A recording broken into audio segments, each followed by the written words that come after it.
because at the time he didn't know it was a treasure until we saw it. So This one. look at this. Does everybody know what this is? You'll probably be able to read it by now, which is written on the wing. But for all of us aficionados, as soon as we saw it, it's like, wow. It's a wow factor, yeah. This is brand spanking original. Like, it's not new. So that's part of the charm as well, I think, because it's in such good condition, but it's obviously been enjoyed, and it's fully original. So there's no additional aftermarket bits on it. So does everyone know what it is? Yes. Yeah. Oh, there you go. Super Shot it is. Rob guessed it very well. Okay, so the Super Shot is the original name for their top of the range four-wheel drive car. So the re-release is actually called the Super Hot Shot now, just to differentiate. It's got a few little things different, but I'll just point out some of the parts that were great on this particular car. So the Hot Shot, I guess if people are familiar with it, it was the red-bodied four-wheel drive, which had single shock on the front, single shock at the back, which we used to call the monoshock. So this particular version has got the upgrade of the independent shocks. 4 shocks. Yep, Yeah. front and rear. And the rear. Okay. The body is slightly different because it's got the extension on the front here, and also the silver and different decals. The other difference would be the KM standard with the Technigold motor, which was fast. And this was also set up so that it could handle an 8.4 volt battery. Wow. So that was an extension part here. Yep. But this has got a more standard 7.2 volt battery in it, which makes it a bit more easy to handle. And the other part would be this this cover here. Yep. Also the gold wheels. Yep. And the Pinspike tires, because the original Hot Shot had the oval blocks. Right. There we go. So there you go. So that's an original Super Shot. How old is this one? How old? It'll be from about 1985, 86, I would say. Right. Good. And the other thing is the radio. The controller, original controller. Yes. Okay, so this is a Acom's brand. Okay. So Acom's Technic Plus. So Acom's was a Casio company. So Casio computers and watches.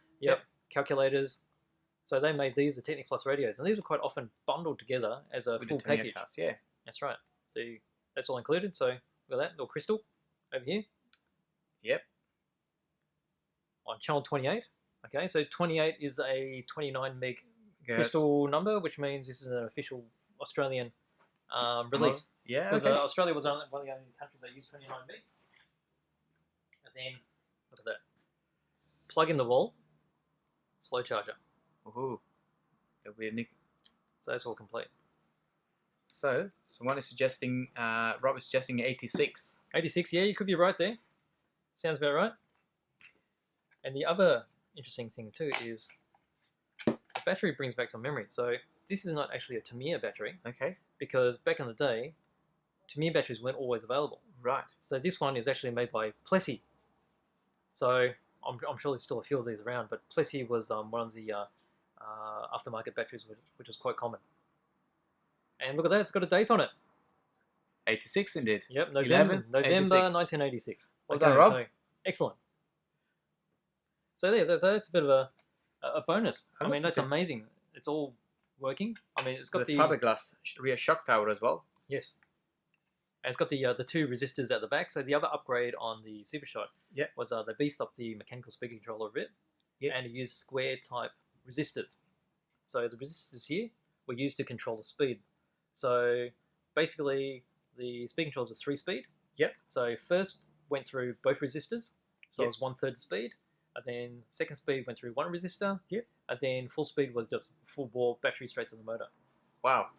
There we go. And then with these particular square type resistors, they were easy to replace because these would burn out. So you can just pull them out and just put in new ones. Yep. Whereas the original Hot Shot, they used to be the molded in round ones, which were quite hard to come by. Yep. Yeah. Oh, Rob, you have a good collection already. So what's going on here? So Rob is a collector of this type of cars. He does have a very good collection already, but and he's claiming that it will look good in his on his shelves. Oh, I'm sure it would. I think there's a few of you out there that would love to have one. A few of us too. Yes. I mean, this is a car that I always wanted when I was a kid. So I settled for a Fox instead. This is on display in the shop. So if you want to pop by, have a look. That's right. So yeah, We've been very kind of Paul to leave it here for display. It looks much better in person. Yeah. I'm just looking at the antenna, which is a piece of steel with a wiring. Well, that's it. That's a classic. Around. That's classic Tamiya rollover antenna. Because the idea is when it flipped over, it'll bounce around and come back. Yep. And then that's another sign of a 29 megahertz radio.